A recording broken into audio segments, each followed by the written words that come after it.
Meus irmãos, vamos mergulhar um pouquinho na palavra de Deus. Mateus capítulo 16, a partir do verso 13.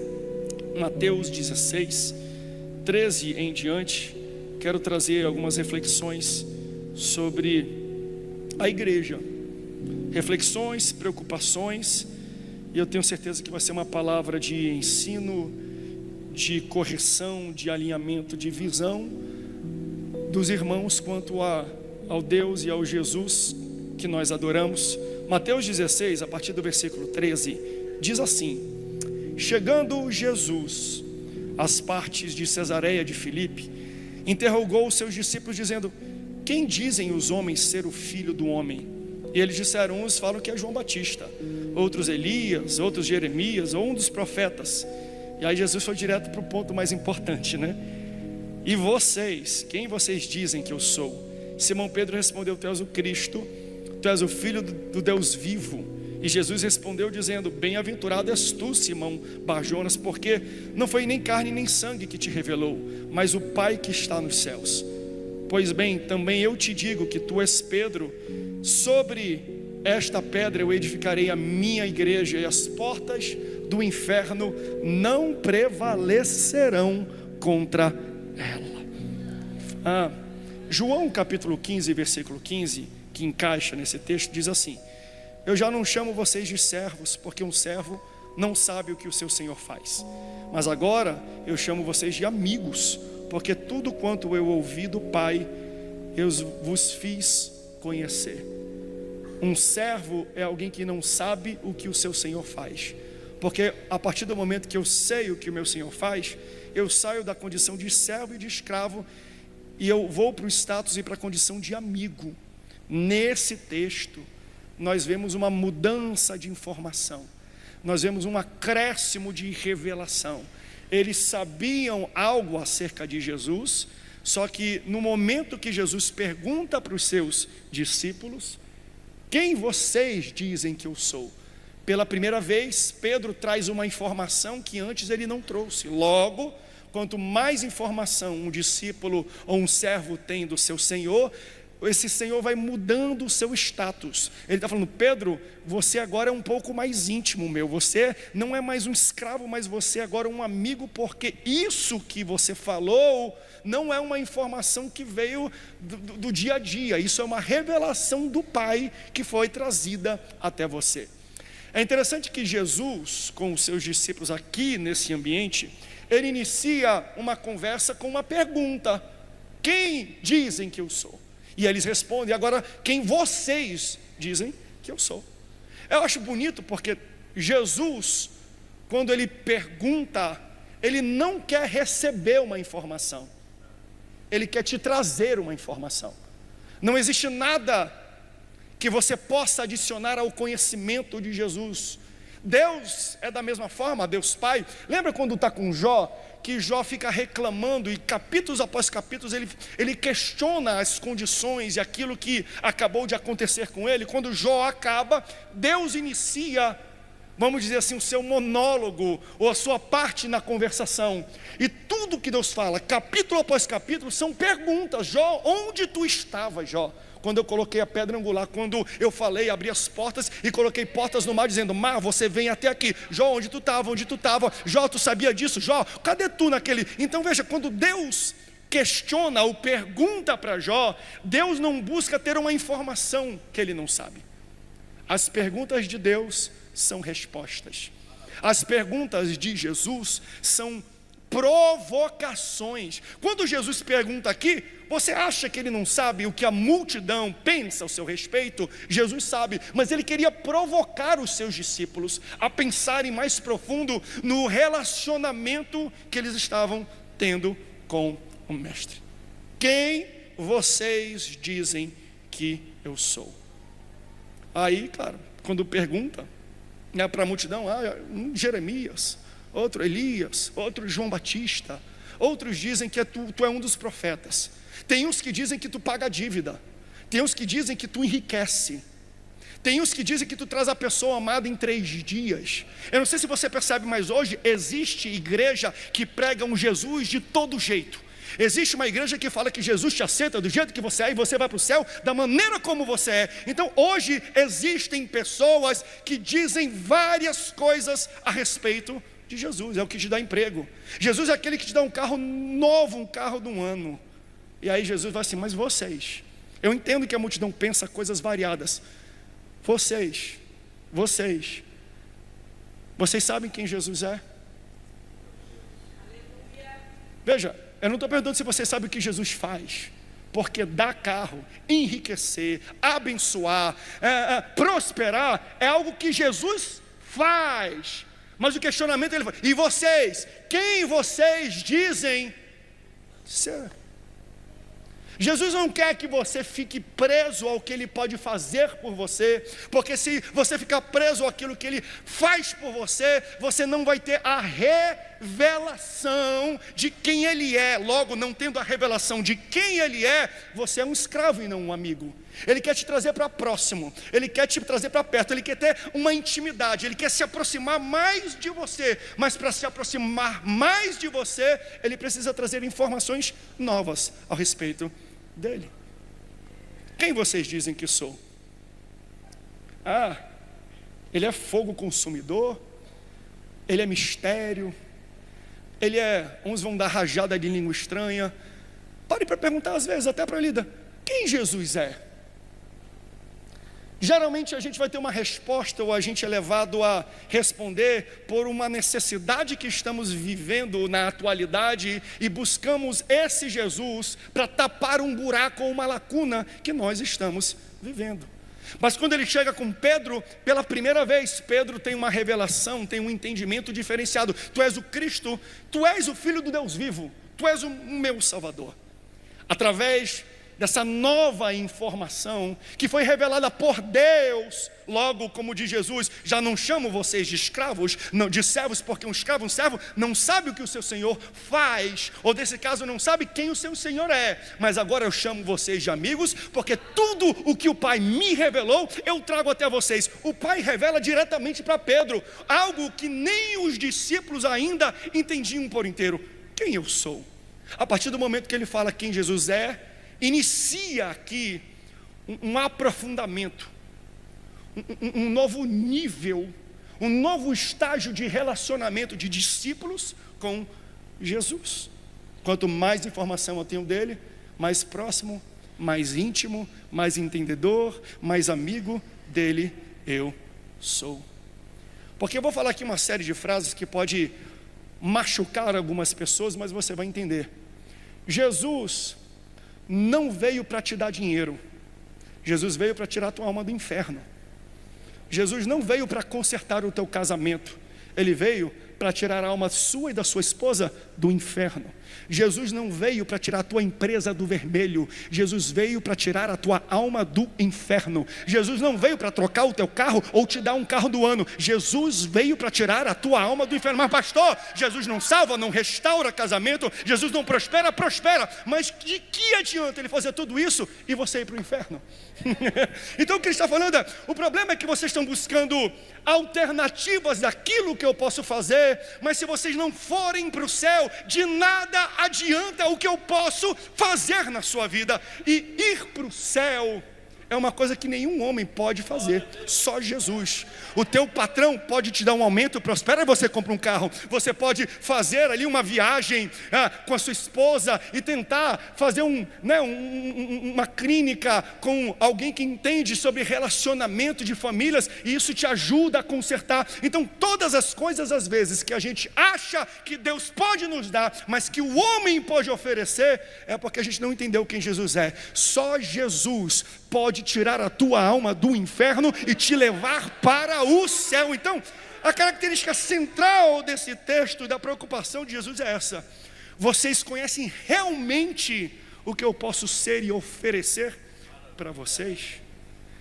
E é claro aqui nessa conversa, nesse diálogo, o porquê eles estabelecem um novo nível, um novo estágio de relacionamento com Jesus. Porque após essa confissão de Pedro, pela primeira vez na Bíblia, a gente escuta o termo igreja. Antes era povo, antes era nação, antes eram escolhidos, antes eram separados, mas igreja, pela primeira vez na Bíblia, é citada pela boca de Jesus, após uma confissão de Pedro. Que confissão? Que tu é o Cristo, que tu é o Filho do Deus vivo, que tu é o meu Salvador, porque até então ele era curandeiro, até então ele era mestre, até então ele era rabino, até então ele era homem de milagres, o homem de prodígios, o homem de maravilhas. Até então as pessoas conheciam Jesus por aquilo que Jesus poderia fazer, mas Pedro teve uma revelação: eu sei que tu é o Cristo, tu é o Filho do Deus vivo, tu és o meu Salvador. Ele entendeu a identidade de Jesus. E só depois dele reconhecer que Jesus é Filho do Deus vivo e Salvador, Jesus chamou ele de igreja. Sabe o que eu vou aprender com isso? Que Jesus só me reconhece como igreja se eu o conheço como Salvador. Jesus só reconhece um povo como igreja se esse povo entende: eu sei que ele pode me prosperar, eu sei que ele pode me curar, eu sei que ele pode me abençoar, mas se a igreja, se nós não entendemos que ele é o nosso Salvador, que veio tirar nossa alma do inferno, ele não nos reconhece como igreja.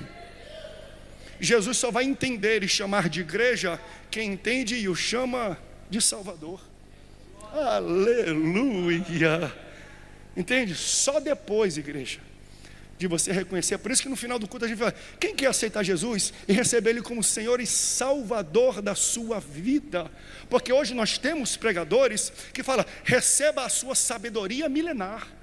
E aqui não estou falando mal, porque às vezes ele tem um nicho de alguma coisa. Receba as chaves, os drives, receba, amém. Pega o drive, pega a chave, Jesus é chaveiro. Pega o drive, Jesus é software, ele faz um drive lá. Pega a sabedoria milenar, ok, ele é mais um mestre, um guru, daqueles que ficam sentados e meditando. Para mim ele vai além disso. Para mim ele é o meu Salvador. E ao reconhecer ele como Salvador, ele me reconhece como igreja. Tem alguém aqui que é a igreja de Cristo? Se você é a igreja de Cristo, você tem que reconhecer que ele veio prioritariamente para te tirar do inferno. Então, meus irmãos, a nossa vida precisa declarar um Jesus que salva. A nossa igreja precisa declarar um Jesus que salva. Não adianta se você tem 30 anos de carteirinha, se você conhece toda a história da Assembleia de Deus, se você tem um local que tem uma cadeira lá na minha igreja, pastor, que tem um formato do meu assento, porque eu sento nela e ela já pegou um formato de tão assíduo que eu sou na igreja. Não interessa, se você ainda não entendeu que ele veio para tirar a tua alma do inferno, você não é igreja, mesmo frequentando a igreja. Não tem? Os americanos falam muito isso: não é porque você está na garagem que você é um carro, não é porque você está nesse templo que você é igreja. Só é igreja e só é reconhecido como Cristo quem o reconhece como Salvador. Meus irmãos, todas as nossas igrejas, líderes, nós precisamos anunciar o Jesus que salva. Essa era a mensagem básica da Assembleia de Deus. Então ele começava pelo principal: Jesus Cristo salva.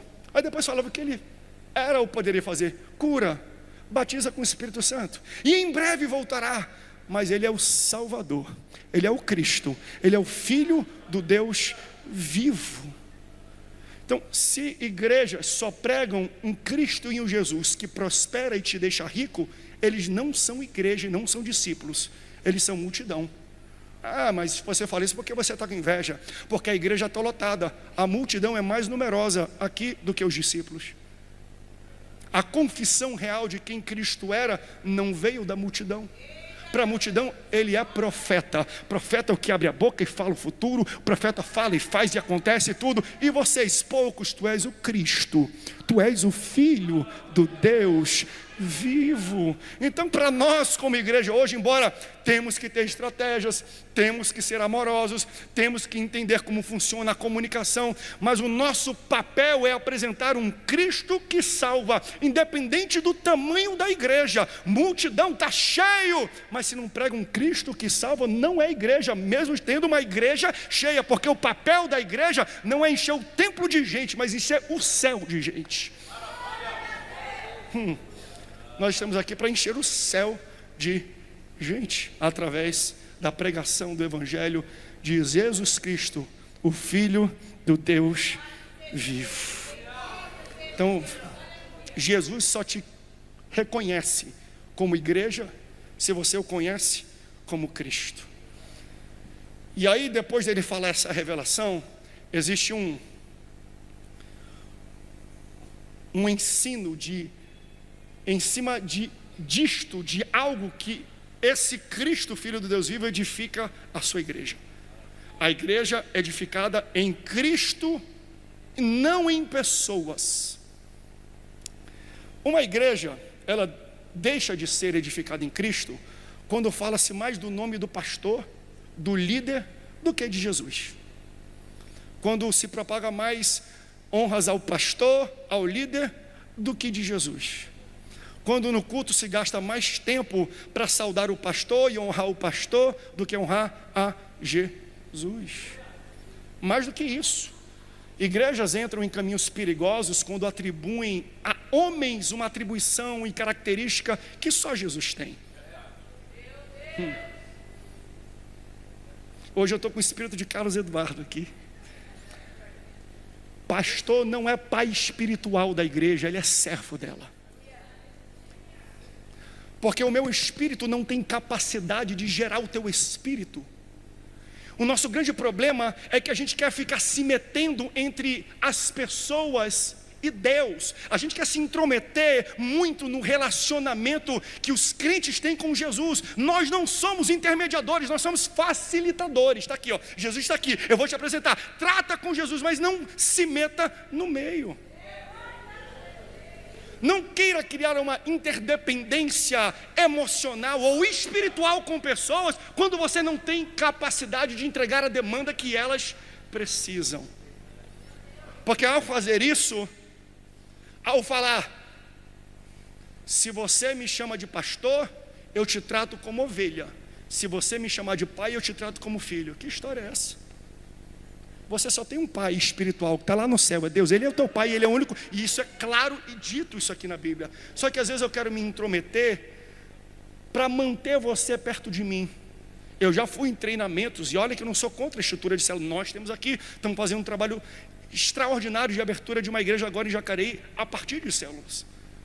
Mas eu fiquei às vezes assustado na abordagem das pessoas, porque além delas explicarem a abordagem, elas se vangloriavam da forma, falaram, olha como isso aqui é inteligente, olha como é de Deus. O que era falado?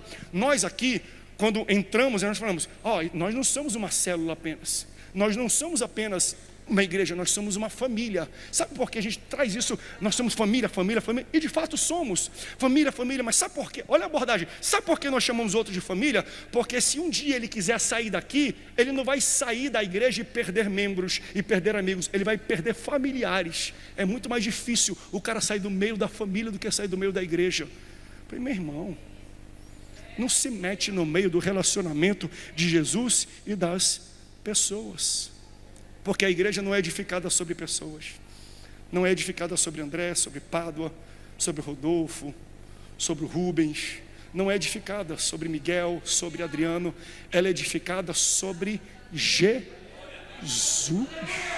ela é construída sobre Jesus, sobre a revelação. Vou mais fundo, como assim? Porque é amplo isso, sobre Jesus não é só sobre Jesus, é sobre a revelação específica que ele é o Cristo, o Filho do Deus vivo. Porque pessoas às vezes querem edificar uma igreja em cima de um Cristo que te dá dinheiro, mas não te tira do inferno. Isso não é igreja. Igreja só é edificada na noção e no fundamento que ele é um Cristo, ele é o Filho do Deus vivo e ele veio para te salvar. Já cantava o grande Nelson Ned, Cristo é pedra viva, pedra de esquina, pedra angular. Quem sabe canta, amigo? Cristo é a rocha pura, toda criatura. Cadê as irmãs para me ajudar? Essa rocha Cristo, todo imprevisto pode resolver. Por quê? Cristo tem poder. Cadê aquela sanfona, Juliano? Cristo tem poder e sabe lutar.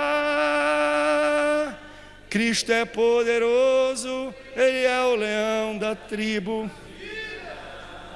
Porque ele tem poder, Cristo tem poder. É Cristo que tem poder, não é o pastor André, não. É Ele que sabe lutar. Cristo é poderoso de ajudar. Pastores, não se meta no meio do relacionamento das pessoas com Cristo. Você é facilitador e não intermediador.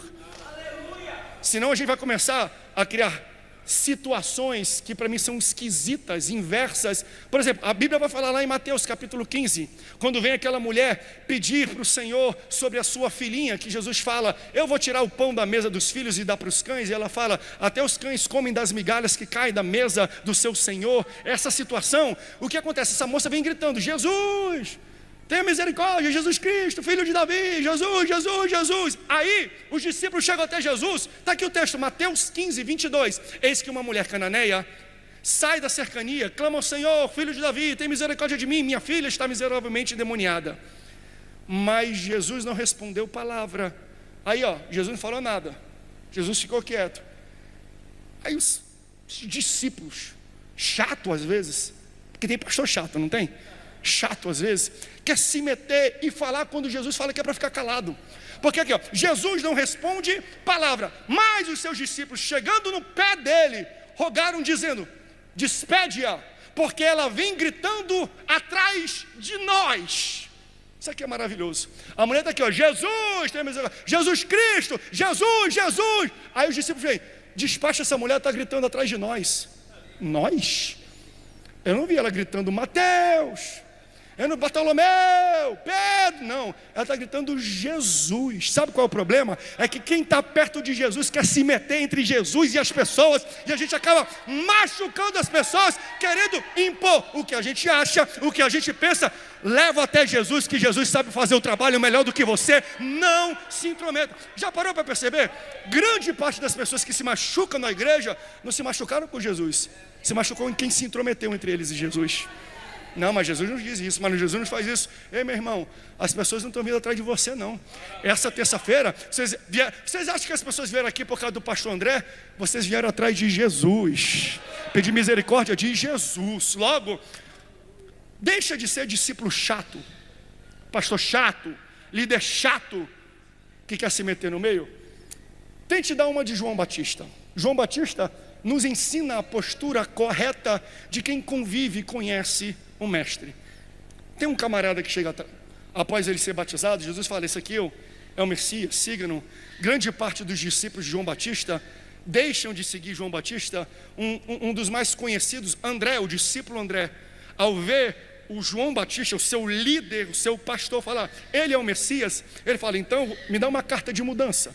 Ele pega uma carta de mudança e vai seguir o ministério de Jesus. Só que ele volta lá com o irmão dele e fala, Simão, eu preciso te apresentar, nós encontramos o Messias. Então ele começa a convidar as pessoas da casa dele e da igreja dele. Ele mudou, sabe aqueles, cuidado hein crente, pediu carta para ir, não fica convidando o povo não. Mas André era assim, André era esperto. Vem, por quê? Porque essa igreja é maravilhosa, essa igreja é boa. Aí chega um camarada para João Batista, olha a pergunta, a colocação capciosa que esse camarada faz para João Batista. João, sabe aquele que tu batizou, aquele obreiro? Sei, Jesus, primo dele, Messias. Então, tu deu um tiro no pé. Estou parafraseando. Deu um tiro no pé. Eu não sei se você percebe, mas tem mais gente seguindo os discípulos dele do que os teus discípulos. Os cultos de domingo dele estão bombando, e o teu bombava, agora está bombando. Foi todo mundo para lá. Você apresentou, você batizou, você trouxe ao ministério, o cara é bom, mas aí porque você foi dar bola, você deu púlpito, você deu ele para pregação no principal congresso, você deu muita bola, todo mundo está seguindo Jesus. A tua igreja está esvaziando, os teus discípulos estão com multidão agora pequena, porque todos estão atrás de Jesus, ouvindo ele, e ele está batizando, os discípulos dele batizam mais do que os teus discípulos. Aí a resposta de João Batista é a resposta do cântico que nós cantamos aqui. Ele fala assim, quem tem que se alegrar com a noiva, a igreja, é o noivo, Jesus. Eu sou só amigo do noivo. Convém que ele cresça e eu diminua. ele usa a linguagem que a Bíblia usa de noivo e de noiva, uma linguagem simbólica de um casamento, que num tempo como esse a noiva ia se adornando e de tempos em tempos se preparando para o casamento. O noivo chegava com um amigo, não tinha zap, e fala assim: vai lá com a noiva, fala para ela que eu estou ansioso para o dia do casamento. Vai lá, amigão, vai lá e fala para ela que os olhos dela parecem como estrelas brilhantes no céu. Fala que os lábios e a boca dela parecem favos de mel. Fala isso para ela, para mim, por favor. Aí o amigo do noivo ia lá para a noiva e falava assim: olha, o noivo tem um recado para você. Ele mandou eu te dizer que os seus olhos brilham como a luz das estrelas, e a sua boca e os seus lábios são como favo de mel. Meu irmão, uma mulher que ouve isso, ela se desmancha toda. As irmãs aqui, eu falando, estão desmanchando quase aqui, uai. Não por mim, mas pelas palavras. Por quê? Porque mulher, ela é movida pelo que ela ouve. Então, quando a gente fala algo que agrada, naturalmente isso amolece o coração e a emoção de uma mulher. É por isso que eles deixam bem claro: olha, essa poesia, essa declaração que eu estou trazendo, não é minha, é do noivo. Porque poderia correr o risco das palavras serem tão bonitas que a noiva se apaixonasse pelo amigo do noivo e não pelo noivo. Sabe qual é o problema? É uma noiva, é uma igreja que está mais apaixonada pelo amigo do noivo do que pelo noivo. Pastor, não existe isso. Vou te provar que existe. Quem é que vai pregar hoje? É o pastor André, então eu vou. Tu está apaixonado pelo amigo do noivo. Eu não sou o noivo. Jesus está aqui quando eu prego, e Jesus está aqui quando eu não prego. Vai ter cantor? Se for cantor, eu vou. Mas se for aquela cantora, eu não vou não, que eu quero ouvir. Sabe qual é o seu problema? Você se apaixonou pelo amigo do noivo. Porque as pessoas quando cantam, quando pregam, essas palavras, essa mensagem não são minhas, não são do amigo do noivo. Essas palavras são de Jesus Cristo. Eu venho trazer para você palavras do noivo. Não se apaixone pelo amigo do noivo. O noivo está presente aqui dizendo: eu te amo, igreja, eu te amo, minha noiva, e eu morri por você. Aleluia. Então, ao mesmo tempo que a noiva tem que ter cuidado, volto de novo aos pastores. Amigo do noivo, cuidado, porque tem muito amigo noivo cantando a noiva de Cristo, querendo para si a atenção, querendo para si a fama, querendo para si a glória que não é sua. Mas o cara prega muito, mas a mensagem que ele pregou, o recado não é dele. Ele é amigo do noivo, o recado é do noivo. E às vezes a gente fala: porque eu fiz, eu pensei, e eu tive, e eu fiz, no grego, no aramaico. A gente começa a falar: uau, que cara inteligente, meu filho. Isso é revelação do noivo para a tua vida. Então, quando você for pregar, fala: igreja, eu sou apenas o amigo do noivo. Convém que ele cresça e eu diminua. Cuidado. Ou a gente já não viu, como a Assembleia de Deus, 84 anos, quantos ministérios que cresceram de forma meteórica e bombava. Aí muda de pastor, some. Por quê? Porque ele criou uma igreja dependente do amigo do noivo. E o amigo do noivo vai e vem. O noivo sempre está presente. O noivo está esperando a igreja vir. O noivo está esperando uma igreja adornada. Então nós, como igreja, temos que ter isso em mente. Nós estamos aqui só para transmitir a mensagem do noivo. Cadê os pastores e líderes? Cadê os amigos do noivo aqui? Somos amigos do noivo. Então, após essa revelação, tu és o Cristo, o Filho do Deus vivo. Jesus fala sobre essa revelação. É esse o entendimento. É sobre isso que eu vou alicerçar. É esse fundamento e base que eu vou alicerçar a minha igreja. Sobre isso edificarei a minha igreja. Depois de estabelecer a igreja, depois de edificar a igreja, ele fala algo interessante. Aquele que quer vir após mim, negue-se a si mesmo e pegue a sua cruz e siga. Primeira parte até é bonita, essa parte começa a apertar um pouco. Jesus faz um convite e não uma intimação. Jesus é líder e não faraó. Ele não faz por imposição, ele faz um convite. Quem quiser, vem. Não quer, fica chupando o dedo. Eu vi uma música daqueles meninos que estão fazendo trap, Nesk Only, esse pessoal. Ele chega assim: você quer aceitar a Jesus ou quer um presente misterioso? Eu quero aceitar Jesus, não, presente misterioso. Cadê ele? Quando tu morrer, tu vai saber.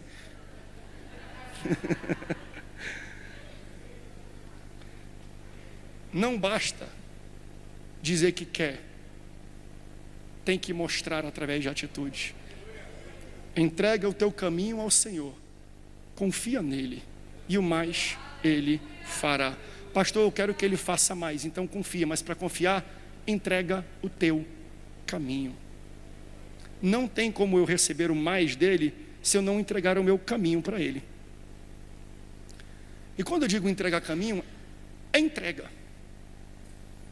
Tem pessoas que falam, pastor, eu entreguei minha vida para Jesus, agora eu pertenço a Ele. Aí vem no culto, tem um desafio à igreja e fala, irmãos, nós estamos precisando aqui de irmãos para ajudar com seus dízimos, com comprometimento. Cara, não gostei não, porque o cara está pedindo dinheiro. Ué, mas você não entregou a sua vida para Jesus? Toda a minha vida é para Jesus. E tu não pode dar dízimo? Não, pastor. Ué, mas o que vale mais, a tua alma ou 10% da tua renda? A minha alma. Então se tu entrega a tua alma, por que tu não pode dar 10% da tua renda? Muitas vezes a gente fala que a gente entrega, mas quando precisa entregar alguma coisa, em todas as áreas da nossa vida a gente não consegue. Nós estamos precisando do teu tempo para servir.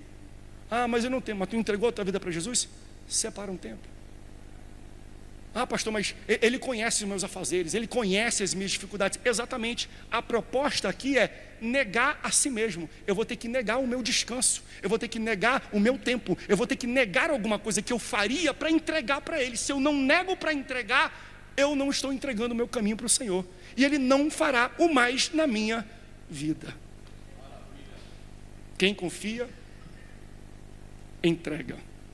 Entregue a sua vida a Jesus, confia nele, e o mais Ele fará. Como eu faço isso? Começando por uma confissão. Você pode ficar de pé? Cadê o louvor? Sobe aqui.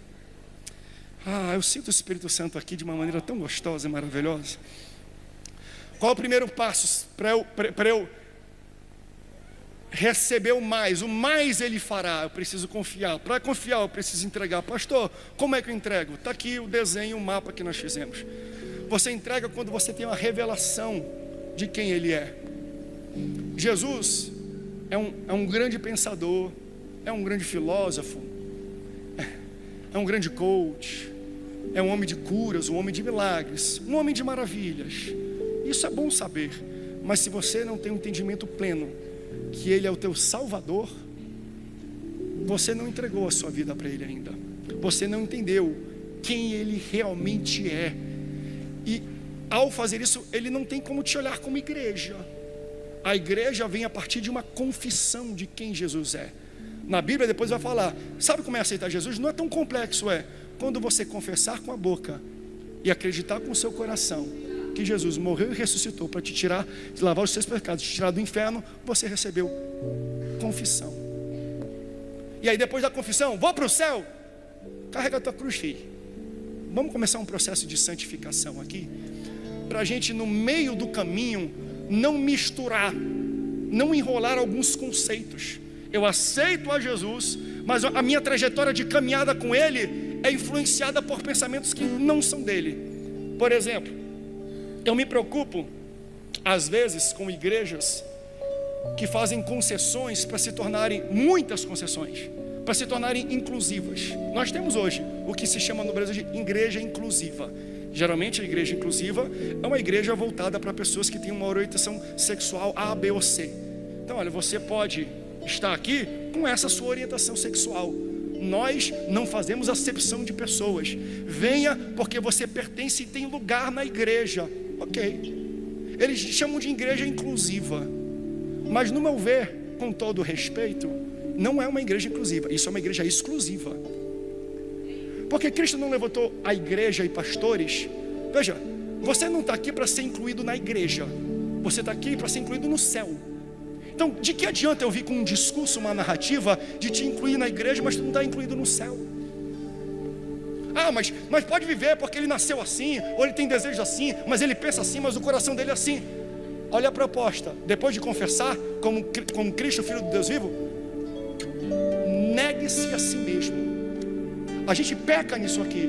Então, para servir a Cristo, eu tenho que dizer não para desejos que eu tenho que são contrários àquilo que Ele me indica. Ponto.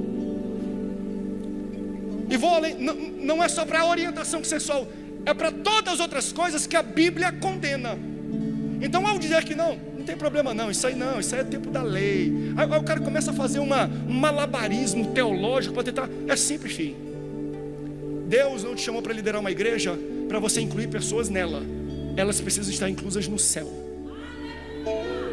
Uma igreja inclusiva é uma igreja como essa. É uma igreja que fala, ensina para você a verdade, fala, agora tá isso, larga o teu jeito, larga o teu pecado, nega o teu desejo, crucifica a tua carne, mata ela, para você tentar servir a Jesus. Ele conhece o teu coração. Eu não vou julgar o nível que você está, porque quando nós aceitamos a Jesus, nós iniciamos um processo de santificação, que é um processo aberto, não é? A vereda do justo é como a luz da aurora que vai clareando. Pastor, quando se torna luz perfeita? No meu entender, é quando Jesus vem buscar a sua igreja. Até lá, até eu, todo dia, tenho que virar o olho para algumas coisas que eu vejo na internet, tenho que bloquear algumas mensagens que chegam para mim no inbox do Instagram. Por quê? Porque para servir a Jesus, meus irmãos, nós temos que negar a nós mesmos e carregarmos a cruz. Jesus está aqui. Você pode abraçar e recebê-lo, mas para chegar até Jesus tem uma cruz, ou depois dele tem uma cruz. Ter Jesus é negar a si e seguir o que ele tem. Hoje ele te trouxe aqui para falar. Você sabe quem realmente eu sou? Se até hoje você se relacionou comigo baseado no que eu posso fazer, você entendeu a minha atividade, mas você não tem noção da minha identidade.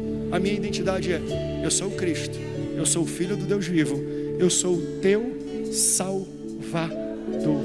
E se você quer receber sobre você a sua salvação, isso aqui não é análise, interpretação teológica, é uma simples fala de Jesus. Se você quer ser salvo por Jesus e caminhar com Ele, negue-se a si mesmo, pega a tua cruz e o siga. Os parâmetros para seguir Jesus não são os nossos, são os dele, são os da Bíblia, são os da sua palavra.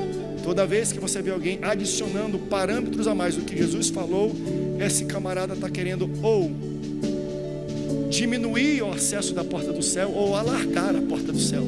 Eu sempre peço para o Senhor, eu falei: Senhor, não deixe eu ser demasiadamente santo para eu apertar a porta mais do que o céu é, mas não me deixa para ser demasiadamente cheio de concessões e liberal para fazer uma porta tão larga que as pessoas podem entrar pela porta, mas elas não conseguem entrar no céu. Então essa igreja foi constituída por Deus, foi fundada por Deus, sobre a revelação que Ele é o teu Salvador, e Ele veio para tirar a tua alma do inferno. O resto Ele vai fazer. Ele ajuda nas finanças, amém. Ele ajuda sim. Ele tem promessa para a tua saúde, para a tua família, para a tua casa, para a prosperidade, para a tua alma, para o teu sentimento. Ele tem isso. Mas não adianta você estar bem de alma, bem de dinheiro, bem de família e ir para o inferno. Jesus veio para te tirar do inferno. Para com essa noção inversa que as pessoas falam: se Deus é tão bom, por que Ele manda tanta gente para o inferno? É o contrário. Ele não manda ninguém para o inferno. Deus só manda a gente para o céu. O inferno você vai sozinho. Jesus morreu porque tinha uma multidão de pessoas andando para o inferno. Jesus morreu para fazer uma mudança de caminho. Se Deus não intervisse nada na sua vida, você está indo para o inferno automaticamente. Jesus não te manda para o inferno porque você vai estar indo para o inferno sozinho. Jesus te manda para o céu. Ele veio mudar a rota de algumas pessoas aqui. Mas pastor, Ele vai condenar? Ele vai condenar o caminho. Ele vai dizer: continua no caminho que você já estava. É o que você queria. Mas se você quer mudar de rota, nega o caminho que você está seguindo, nega o comportamento que você está exercendo, nega as atitudes que você tem, pega a tua cruz e muda de caminho, de atitude, de comportamento. Muda, que eu quero te levar para o céu. Nós vamos cantar aqui. Eu quero cantar que Ele cresça e eu diminua, porque nós viemos hoje aqui não para ver os amigos do noivo cantando ou tocando, o amigo do noivo pregando, os amigos do noivo sendo recebidos. Não, a gente veio aqui por causa do amigo do noivo. Na verdade, veio aqui por causa do noivo. É verdade. Eu não vim atrás de amigos, eu vim atrás do noivo. Nós somos a noiva E quem tem que se alegrar com a noiva é o noivo, e o noivo está aqui. E a minha pergunta para você é essa: você quer aceitar a Jesus como o Salvador da sua vida e ser identificado, chamado por Ele como igreja? Se você quer aceitar a Jesus, você nunca tomou essa decisão, você quer sair daqui com o Espírito Santo dele em você, te guiando, te ajudando, te consolando. Se você quer tomar essa decisão, eu vou pedir que você saia do seu lugar e venha até a frente, que eu quero orar por você. Nós temos poucos minutos para terminar o culto. E se você estava afastado dos caminhos do Senhor, pastor, em algum momento eu estava caminhando, mas os amigos do noivo, o pessoal que era próximo de Jesus, estava querendo se meter no meio, e me falaram coisas que Jesus não falou, porque o texto diz, e Jesus não respondeu. Quem falou? Quem estava próximo dele. E às vezes o que nós falamos, tendo próximo dele, machuca quando Jesus está calado. Jesus sempre fala no momento certo. E se você na caminhada foi machucado por alguma razão, Ele te trouxe hoje aqui para falar: vem aqui, eu já tratei os meus amigos, eu já dei um jeito naqueles que estão próximos de mim, eles já estão com um pouco mais de juízo. Então vem aqui para frente, se você quer aceitar Jesus ou se reconciliar com Ele. Enquanto nós louvamos, se você veio aqui e você conhece alguém que precisa tomar essa decisão hoje, fala com essa pessoa. Quer ir lá na frente, aí você traz essa pessoa, vem junto com ela. Que eu sei que às vezes pode parecer constrangedor, nunca vi num ambiente como esse, lá na frente, não pode ser daqui, não, vem até a frente, carrega um pouquinho essa cruz. Não é vergonha aceitar a Jesus, vergonha é viver a vida inteira sem ter Ele. Então, se Deus te construiu um pescador de homens, pesque alguém que você convidou hoje, fala, quer ir lá na frente? Vem junto com essa pessoa, enquanto nós louvamos ao Senhor, enquanto nós engrandecemos o nome dEle.